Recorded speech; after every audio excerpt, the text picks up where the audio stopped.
Alright, welcome everyone to episode 9 of our Pokémon Emerald playthrough. So today we are taking on the Flying type gym, and yeah, it's a similar challenging type of gym to what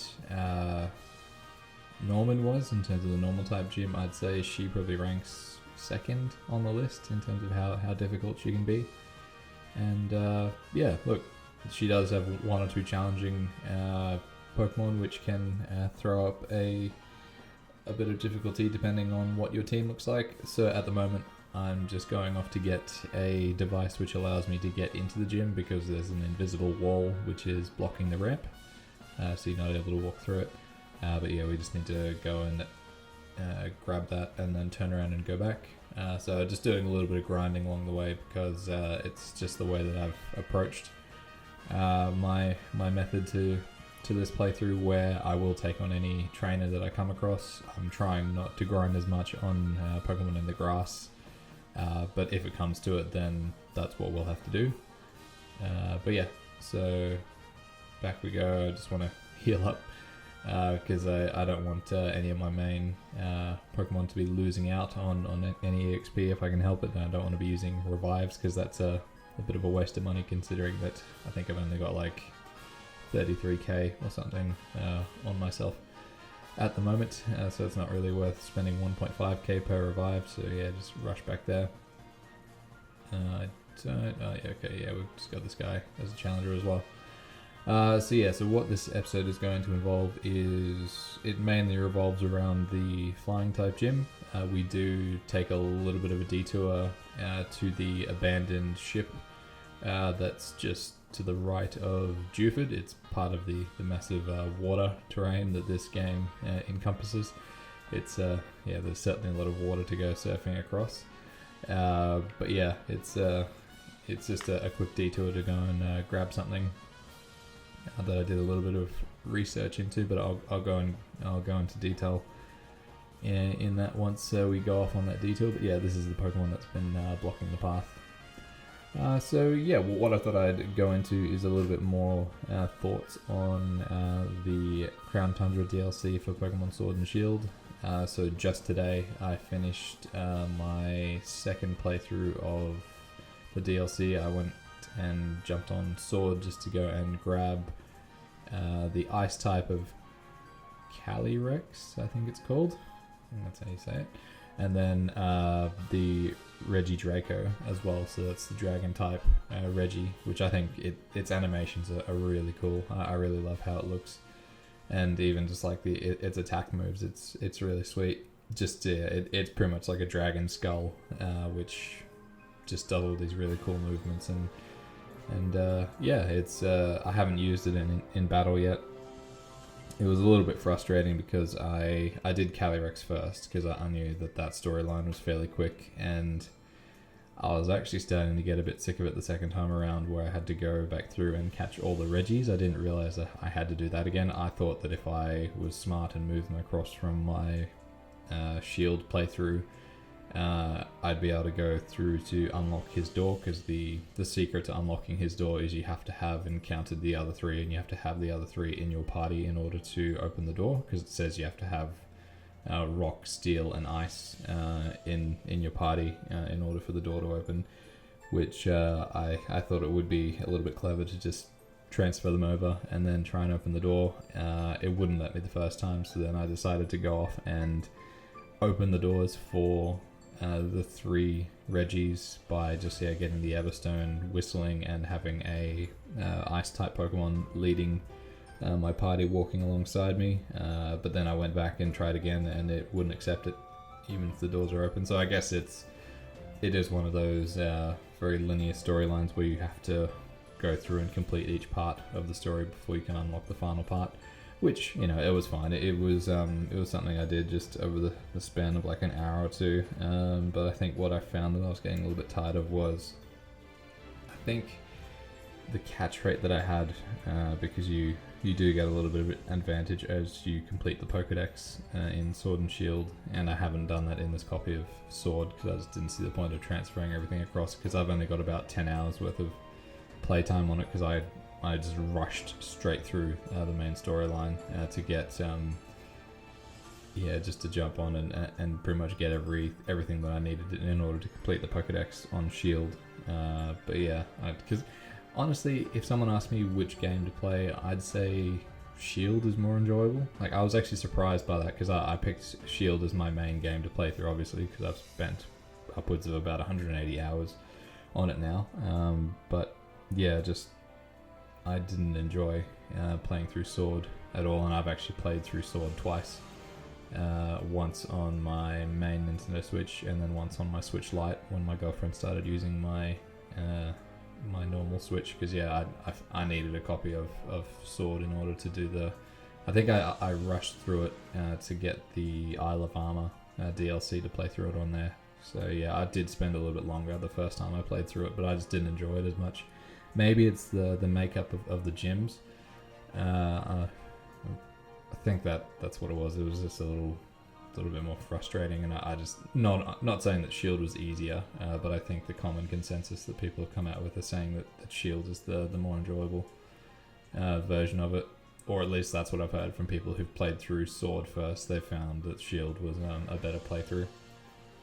But yeah, so going back to my main point, I think I got a little bit tired of going through and having to catch the Regis for a second time, just because I used the Pokemon that I used to help catch them the first time. So I used Gallade, and it, False Swipe helped me get it down to 1 HP, and then I just kept making it fall asleep, and then I caught it. But it almost makes me prefer the max raid adventures in how you can catch legendaries that way. Just because you just pick the Pokeball you want it to be in, and you throw it. So like, I think you have to go through and do adventures, max raid adventures, as part of the main story for the Crown Tundra DLC. So I went through and did a couple of runs trying to run into some of the exclusives, because surprisingly they do have exclusive legendaries to each copy, and I did come across one of them being Reshiram. So I've got him to move over, or I've got it to move over to what I want to do. I'm getting confused by this little trick here. But yeah, so I've got him, and then I might give it a little bit of a go just to get. I think Ho-Oh is part of it as well, because I think Lugia is in Shield. So I might do it. But even the max raids, I still haven't tried them online, but I've just done it local play, where it's just me with 3 NPCs, and it just gets frustrating if the NPCs start really stupid skills that they use, where they're just not really contributing to anything. It's just a bit frustrating, and you almost feel like you're wasting your time. Like, if you look at it, it takes roughly about 20 minutes to get through on average, and you could just get to the end of it and find you're just going to lose straight away once you get up to the final legendary. And I know that's a negative way to look at it, but I just kind of, in the way that I tend to play stuff, I try and, would you call it min-maxing? Just, I don't know, making the most of the time that you have to use it on everything. You just pick the most strategic things to do, and not really loaf around and waste too much time. I was actually reading on Reddit, and someone actually said that about Maple gameplay, where I think someone was talking about how much time they were wanting to invest into it, and how someone said that, I think it was like an hour or 2 each day, and someone was like, oh, that's not nearly enough time, and someone said, well, if you actually just logged on and did exactly what you need to do, didn't waste your time socializing with a whole bunch of people, then you could get a lot more done, and it'd be surprising. So I've long story short, I didn't really like catching the Regis for a second time, but I've gone and done it now, so I don't need to worry about it. And the next time I'll probably do it is when I do the playthrough on this channel. So that'll be fine, because by the time I get up to doing the Regis and all of that, it'll at least been a few weeks or months, depending on how long it takes me to do this playthrough first. So I'll be a little bit fresher for it. So then I'm very close to completing the Pokédex for Crown Tundra. I haven't spoiled it for myself in terms of what you get for completing it, but I think I only had a handful to go, and a lot of them it was either the Regidraco and Calyrex, and I think Beldum, not Beldum, Bagon is one of the exclusives which I need to go and catch, which isn't too bad because I actually saw it wandering around, and I had a half a thought to go and just encounter it because I wasn't thinking whether it was an exclusive or not. I just wasn't sure if I hadn't seen it in Shield yet. But I was thinking that I'd had it earlier on in the playthrough, that it wasn't a new addition to the game, but it turns out it is. At least I think it is. So yeah, I'll go off and find it, and then yeah, we'll have that finished. And then I was looking at it, and I was just like, oh, am I going to keep playing Shield now? Not particularly sure. I haven't really decided what I want to do with it, because there's a few other things that I'd like to go off and do. Because I was, in terms of other games, like I was starting out in Super Mario Sunshine, which I'm not enjoying as much as I was hoping I would. It's, I don't know, maybe I just don't really enjoy the flood mechanic. I know I did see that some people were raving about it. But yeah, it just, I don't know, it's, I'm hoping that I'll enjoy Galaxy when I get around to it, because I completed Super Mario 64, and then yeah, I'm just trying to play them in order. But yeah, so we're just going to rush off to the Pokemon Center just to heal up now before we take her on. But yeah, so yeah, I'm playing that, and then part of me wants to go back and complete Link's Awakening, because I was playing through that at the start of the year, and then I got distracted with training on Maple and something else. Must have been Stardew Valley and Pokemon. So yeah, I got a little bit distracted in all of that. So it's something I might just play a little bit. And then obviously I've got this playthrough and some other stuff that I want to be doing. So I'm not going to announce what it is straight away until I work out whether I'm 100% wanting to do it or not. I'll give it a test run first to see what it's like, and then commit to it. And then yeah, just working out what else I really want to do in regards to Maple. But yeah, so here we go with the battle with the flying type gym leader. So Magnemite's actually a pretty good choice. I wasn't really thinking in regards to, as much as I'd like to claim that it was strategic, I just never had Magnemite before in my team, so I just wanted to run along with it as a main player. Like, I think I've had it in as like a temporary swap in to take on like a water type gym or something where the electric was useful. But yeah, I've never really run with it properly. I think every time I've gone with an electric, it was either like a Pikachu, or in Sword and Shield's case, it was like a Boltund, which is pretty good. It's really frustrating to me how Levitate isn't a thing in here, because Earthquake really shouldn't be hitting Magnemite because it's not on the ground. That was just really agitating when that happened. But this is the most challenging Pokemon that she's got. So yeah, it's a bit worrying because I could swear that I think like the PP rate for Earthquake is like 5, but she just manages to keep spamming it over and over and over again, which is really annoying, as well as powering up with Dragon Dance, which is really concerning. Yeah, so that's a really, really big attack and speed increase. But yeah, so Aaron and Magnemite are proving to be important teams. The disable was a good idea, but unfortunately, yeah, it wore off there. And yeah, I haven't gotten around to training up Marshtomp that much to get it to evolve, because obviously I think it's 3 levels away. I think it evolves at 36. It gets confusing when they evolve at 34 sometimes. But yeah, I haven't really put that much effort into it on that case. I don't think he will be that helpful in this situation. But you can kind of see where this is going now that I'm having to throw out a level 11 Makuhita.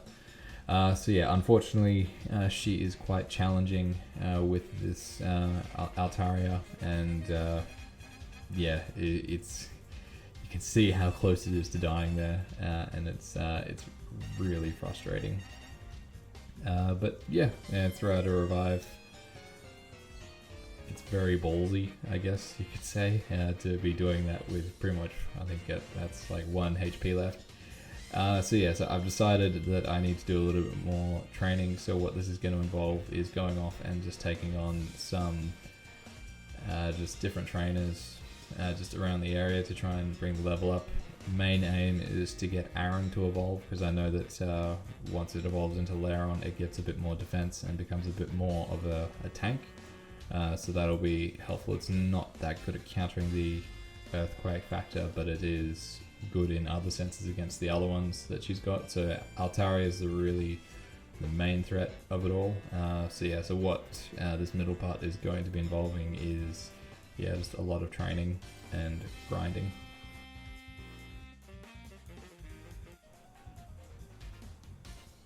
So what this involved was just a lot of trainer battles. So here we are back at the gym to take her on for a second time. So Winona is harder than Norman, I'd say, because I think we only had to battle Norman once, and we got through him fairly well without really having to grind that much. So I think I always viewed this as being like the entrance into, like, if you wanted to divide the game into thirds.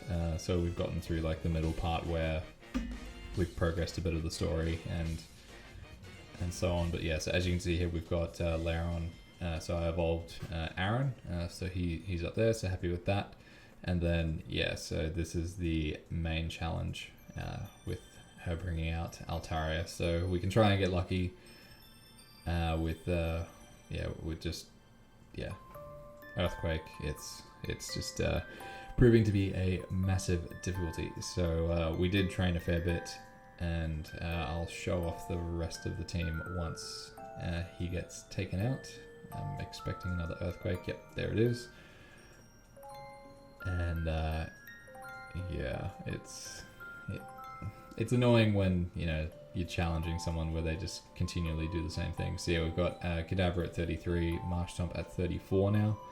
So it definitely didn't evolve. It'll be evolving at 36. And it's an awkward situation because it's a flying type and it is a dragon type. We can try and get lucky, but it just the spamming of earthquake. It's a very, very powerful move, and especially in these early games before levitate became a thing, there wasn't really any decent way to counter it, unfortunately. And just the way that Winona keeps powering him up, we get close, and then that's all she wrote. Not completely dead, but it might have been better to do another takedown there instead. So I've restocked on some revives and hyper potions there too. So we've gotten Magnemite up to 28, as you can see there. We've still got Geodude at 24 and Makuhita at level 11. So I do need to sub Makuhita out, because I'm technically running with 5 decent Pokemon at the moment, plus that filler spot. So I guess that's more of like a sacrificial Pokemon where I might jump to that to either heal or revive. I tend to use that as a little bit of a tactic sometimes if I'm, sometimes it's just a HM slave that you just sacrifice in those situations. It's proving to be an uphill battle with how Winona's healed like that as well, just making it increasingly difficult to be able to do this. So we can fight fire with fire by using our own hyper potions.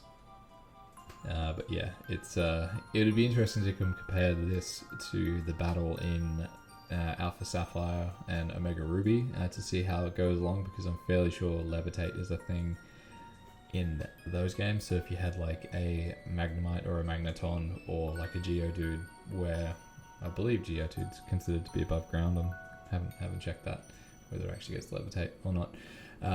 So just because even Altaria there, that would be considered to be levitating, because I don't think it's actually on the ground because it looks to be hovering.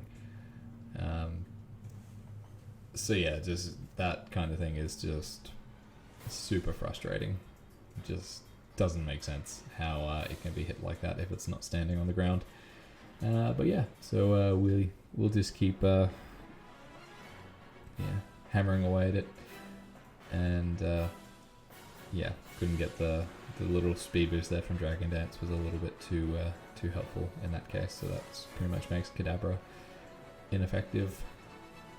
And yeah, so this is going to involve a bit more training, and I do have a strategy in mind, which is why we are going to the abandoned ship that's just out past Dewford, because I did a little bit of research after this, because I figured losing twice where I didn't really seem to have that much improvement, because I think I spent probably about half an hour to about 45 minutes just grinding on all the different trainers around the place, which is why I cut the bulk of it out, because it's just back and forth, just running around taking on people. So yeah, it's something that I looked up in terms of the strategies that people tend to use against her, because a lot of people do find Winona difficult. And yeah, she is difficult, but there is a way to counter it, which I'm actually very excited with what I decided upon, because I became a fan of watching how certain Pokemon YouTubers did a certain challenge involving Gen 3 or the generation with Alpha Sapphire, Omega Ruby, where they brought cast form into the mix, where I've seen them do a cast form only challenge, which is really cool how they jumped between changing it from fire type to ice type to water type, depending on how they can change the overall the way that cast form works is you've got to change the weather element in order to change its form. So I did have the option here, since I do have Marshtomp as a water type and it is capable of learning the skill that I'm going to get. But I wanted to slub out Makuhita and bring in cast form and have it be an ice type, since I've never run with cast form before, and I think it would be really neat having it as a companion, and having it with Ice Beam and Hail. So especially for Altaria, that's a very good way to counter it. So I just looked up what strategies people tended to implement in order to take her on, and they said, yeah, just since you've got Surf, you can go off and go to this ship since it's accessible, and yeah, just go and get it. It's unfortunate that the TMs break in this generation, so you can't use cast form in the same way, so you really have to plan it out a bit more strategically in terms of just really long-term planning how you're going to have him battle in each game, especially if you were doing a solo run where you were just running with a cast form and that's it. For me, I'm happy just to have cast form just as an ice type to use in certain situations where I deem fit. It might not be that useful after this point, but it's still cool to be able to do it. So yeah, I could teach Ice Beam to Marshtomp to take on Altaria, but yeah, it's a fun way of doing this, and it makes it a little bit exciting for me to have cast form involved. So as well as leveling up cast form, I have decided that Magneton will be a good addition as well. So running with just training up Magnemite as well to getting it to Magneton will be helpful in this battle too. So it's a two-pronged strategy where I'll have use of cast form to take on Altaria, and then I'll try and get Magneton to use on the rest of them. So what this involves here in the ship is we have to go and find the storage room key to unlock that door, and the TM for Ice Beam is in there. So it's a good way of training as well, because there's a whole bunch of trainers which are around our level, which is neat. So it gives me an opportunity to level up a bit while going off to do this little bit of a side adventure. But yeah, it's really fun, and I'm not really worried. This is just coming up to the third attempt against one gym leader. You'll always come up against certain challenges. Sorry about the jumping bit of editing here. I did come into a few little difficulties while I was recording this. I think I had my external hard drive that I record these onto run out of space, so then it prompted me about that while I was doing the playthrough, and then we had some really wild weather on the day that I was recording this, and it's pretty funny, but it actually started hailing outside while I was doing this scene here. So yeah, I had to run outside and pull one of my cars in under the carport so it didn't get hailed on. So I thought that was it was pretty funny that I was trying to go and get an ice move for a Pokemon that I'm going to be using Hail and Ice Beam on, that it started hailing. So it's just crazy Brisbane, Australia weather up around this time where it's getting warmer, and we have quite a few tropical storms. So it's actually the first time I've seen hail in quite a while. But all was good. I didn't get hit by any hail myself. I was kicking myself because I left my umbrella in the car, and I needed an umbrella to get out to the car in order to bring it in. And I lucked out. I found another one with I think it was my girlfriend's umbrella with some cats on it. So I looked pretty funny running outside, jumping in the car, throwing the umbrella in, and then just rushing it into the driveway. But yeah, it was crazy weather. But yeah, so here we go, Magnemite evolving into Magneton. I would like to have him as a companion for this playthrough as well. I think it's a nice addition, and just something that we came alongside just doing a side quest, of course, with Watson back in the previous episode. Okay, so then with all that done, we've got Ice Beam, and we're going to put it on to Castform. So as you can see there, Marshtomp can learn it as well, but I'm happy enough for Castform just to go with it and have him as part of our team going forward. So I'm not going to get him to be a multi-change element. I'd rather just get rid of one element and have it just as an ice type. So I could change it in the future, but at the moment, I was considering, what if I wanted him as a fire type? I can always get one later on to fill into that slot as well, if need be. But we'll see how we go into the future, if we need to make any drastic changes or not. But yeah, and then I figured Shockwave is a good move in terms of its accuracy. It's a stronger move than Thundershock, so it's a good one to go with in order to help out with the other flying types. So I'm really going to go with a combination of them, toss in Lairon, Kadabra, and Marshtomp as well, and see how we go. So I think third time it should be a charm, but it'll still be fairly difficult, just as it goes. I'm starting to learn my way through all of these turnstiles as well, in terms of having it in the way that it needs to be.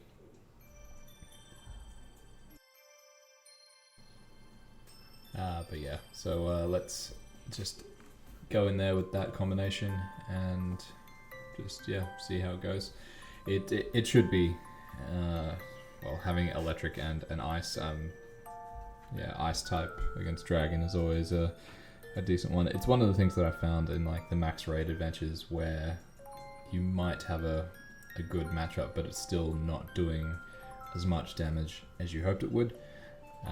Especially in the types, I think of the Reshiram fight. I think I ended up taking it on with a Pseudo-Wudo, if you believe it or not. But yeah, it turns out that the rock and the ground moves were actually fairly decent.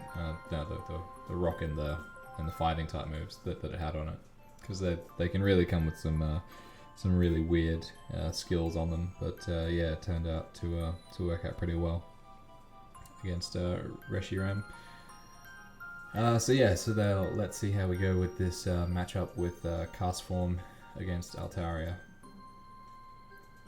So I have a feeling that there might be one in the Elite Four as well, since it is one of the main flying types of this generation. I seem to remember, well, not that I've done the Elite Four on Emerald before, but I seem to remember the Elite Four for Ruby and Sapphire, where there might be someone who has one.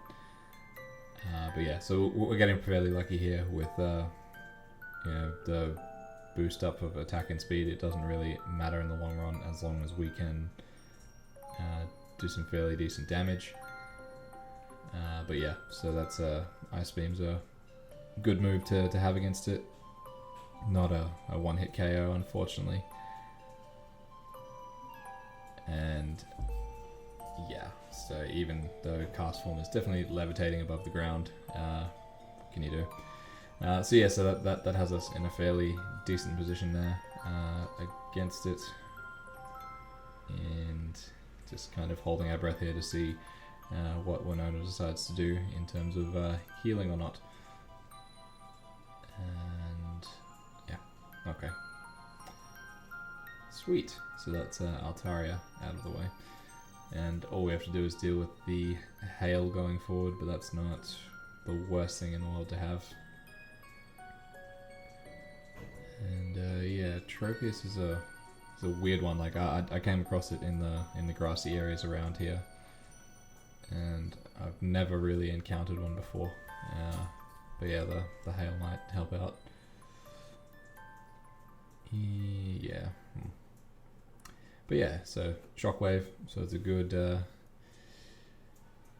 decent amount of damage. Oh, sunny day, there we go, that helps get rid of the hail there.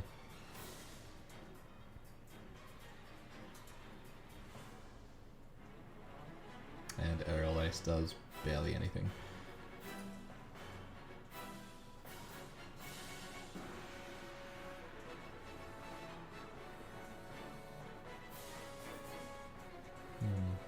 It's weird that it's got Sunny Day there, but would it have Solar Beam?